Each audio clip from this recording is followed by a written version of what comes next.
Aujourd'hui, l'Afrique, en 2018, a réalisé un score de 38% supérieur à 2017 en conteneurs. Pour quelles raisons, d'après vous, ce dynamisme africain? Alors, il y a plusieurs raisons. Je crois que la grande presse s'est faite l'écho de certains renouveaux africains, d'une progression. D'abord, on peut dire qu'il y a des progressions démographiques.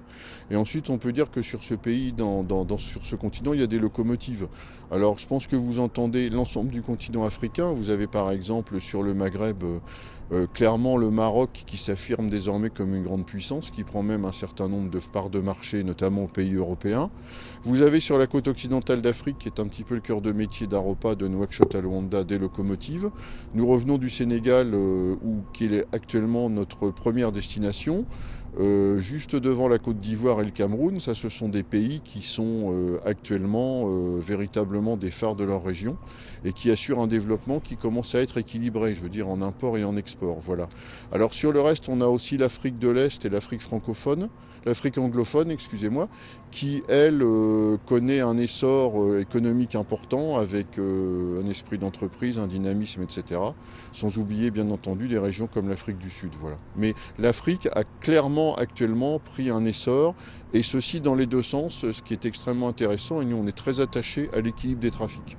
Voilà. Vous revenez justement d'une mission au Sénégal et en Guinée-Conakry. Pourquoi avoir choisi ces deux pays?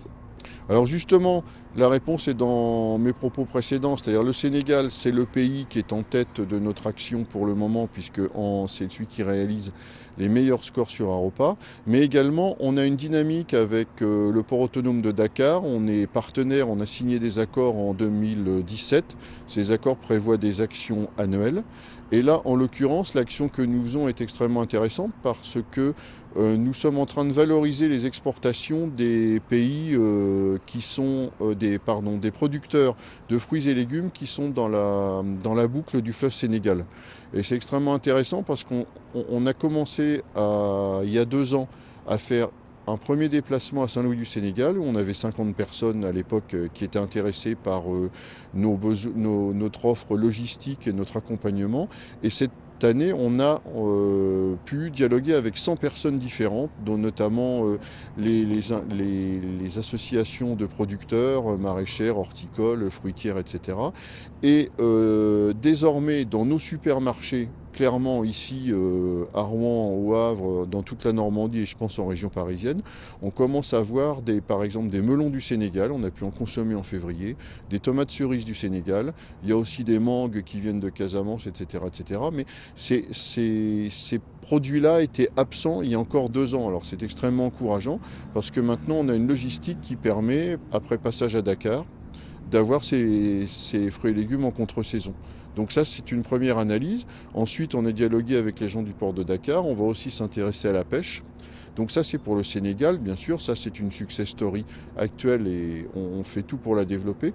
Mais on s'est également intéressé aux pays qui ont eu pour le moment un petit peu plus de difficultés et qui font des efforts actuellement pour s'en sortir.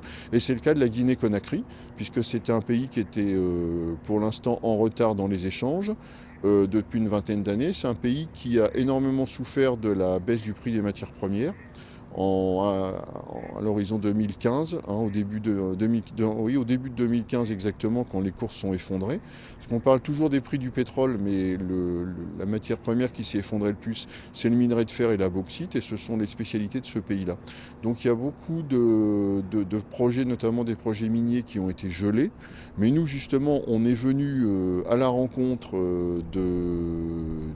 des opérateurs économiques guinéens à Conakry, avec l'aide d'un entrepreneur ici guinéen basé à Rouen qui s'appelle Monsieur Ali Terrian, qui a fait un beau travail de recherche et qui a monté un colloque. Et le colloque a été tellement intéressant, ça s'appelait les Journées d'affaires Guinée 2019. Ce colloque a été tellement intéressant qu'il a eu le soutien très large de l'ambassade de France à Conakry. Et nous, on a dit que nous avons décidé, nous à Ropa, qu'il fallait s'intéresser également aux pays en devenir. Et c'est pour ça qu'on a largement contribué, participé à l'événement de façon à faire un maximum de contacts, dans la mesure où si l'économie minière et repart, eh bien, il y a 4 ou 5 mines qui vont ouvrir instantanément et à ce moment-là, ça va créer des besoins en matériel, ça va générer des transports et notamment en breakbulk, ce qui nous intéresse beaucoup en développement chez Aropa.